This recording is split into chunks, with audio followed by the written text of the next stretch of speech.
guys, Cal here. Let's talk fishing tactics. Let's talk about trout and king salmon. Now, if you watch the channel, you know I absolutely love pulling flies. I catch a lot of big fish on flies. I catch a lot of pan-sized fish on flies. I just catch a lot of fish on flies, period, and I have a ton of confidence when I have a fly at the end of my line. But I also love pulling tubes, like that shad tube right there. You know, they're soft, they're seductive. Trout love them. Kings love them. They look like a bait fish. They feel like a bait fish. And, you know, kings, trout, rainbows, they have a hard time laying off a tube. So which is better, a fly or a tube? And, you know, the real answer is neither one. They have very different qualities. And I've spent a lot of time playing with tubes this spring. And, I found that the more ways I fish them, the more fish I catch. So I just wanted to show you a couple ways that I'm fishing tubes now. A week or two ago, I did a video about fishing tubes without a dodger, without a flasher, just a naked tube. And that works. Here's a naked tube. It's just rigged on a treble hook and a piece of 10-pound fluorocarbon leader material right there. The differences between flies and tubes come down primarily to the material. If you look at that fly right there in the breeze, you can see each filament moves, each filament breathes. We'll get back to that in a second. Here comes a vehicle. Shad tubes, minnow tubes, soft plastic grubs. Get serious about trout and landlocked king trolling with serious soft plastics from the Fish Hunt Shoot Production store.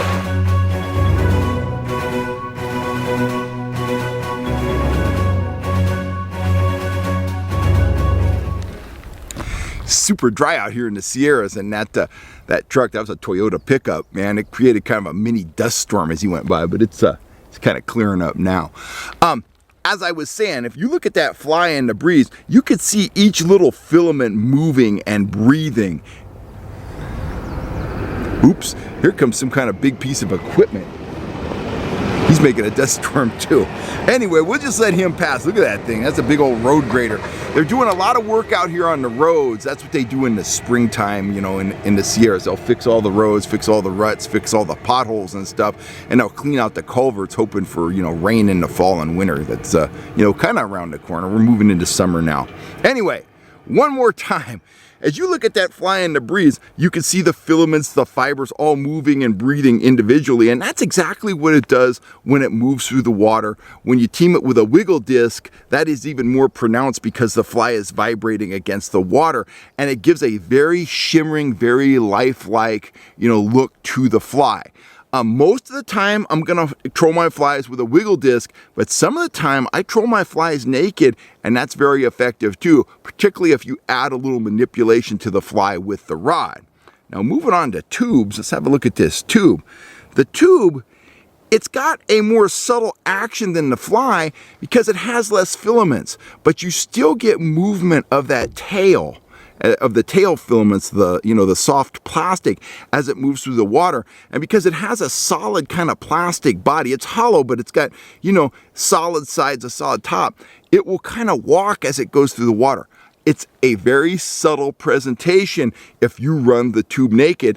And at times when the trout are a little bit off the bite, when they're a little reluctant to chase, this can be very effective. You gotta fish it with faith. It doesn't look like much, but give it a half an hour and see what happens. Run it on one of your rods. Put it on about a 36 to 40 inch leader. Run it behind a trolling swivel.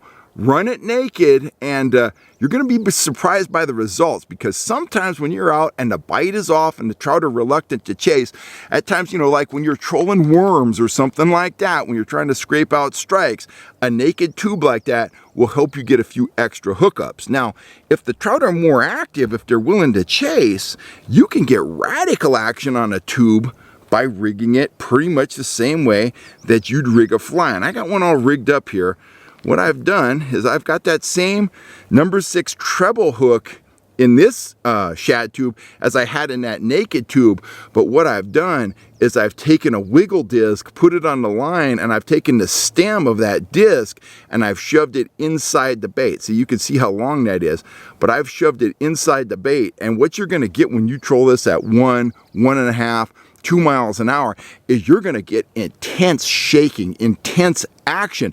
Now, at times when you're fishing spoons, maybe small plugs, maybe mag lips, try this in your spread. Take a hoochie or a tube, team it with a wiggle disc, give it that intense vibration that's really going to make the body and the tail shake. It's really going to make that come to life. It's going to look like a shad that is in distress or a pond smelt that's in distress, and very often that can be a super deadly presentation. It works best when you're going 1.5 to 2 miles an hour, when you're trolling maybe trigger spoons juniors, cast masters, a small Rapala, something like that. Don't be afraid to team a tube with a wiggle disc and see what happens. Remember, fishing success oftentimes is all about experimentation.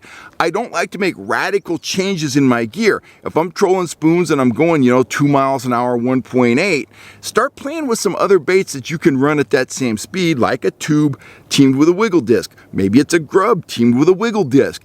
You don't know until you try. Remember, trout fishing is about 4 factors, trout fishing success. And I'm actually going to do a video about this concept: depth, speed, flash, vibration.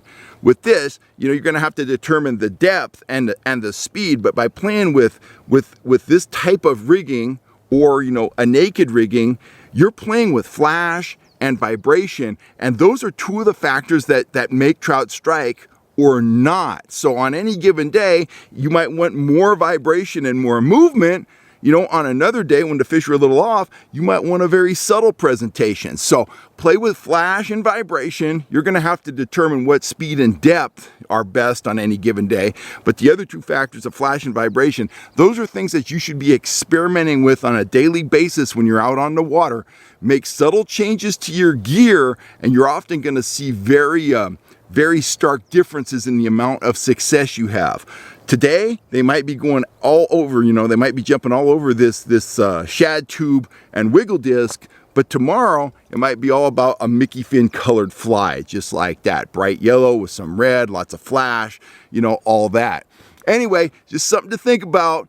Experimentation is the cornerstone of fishing success, especially if you're trying to reach the upper levels of success. Whether you're trying to consistently catch fish every day or you're trying to catch more and bigger fish, subtle experimentation is going to create those extra strikes and those extra fish that ultimately is going to result in you catching more and bigger trout. More and bigger kings, stuff like that. I'm Kel Kellogg. I'm signing off for now. If you're looking for tubes or rods or flies, all that stuff, I'm like a broken record. You know where to go. FishHuntShoot.com. There you'll find all the gear you see me fishing here on the channel, stuff that I have confidence in, stuff that I know works because I've fished it all out on the water, and stuff that we offer up at a very fair price. I'm out of here for now. If you like this content, please take a second to hit that subscribe button, and I will see you next time right here on YouTube. Thanks a lot, guys. Thanks for all the support. We're having a blast here, and we just love bringing this kind of content to you folks out there in Cyberland. I'm Kel Kellogg.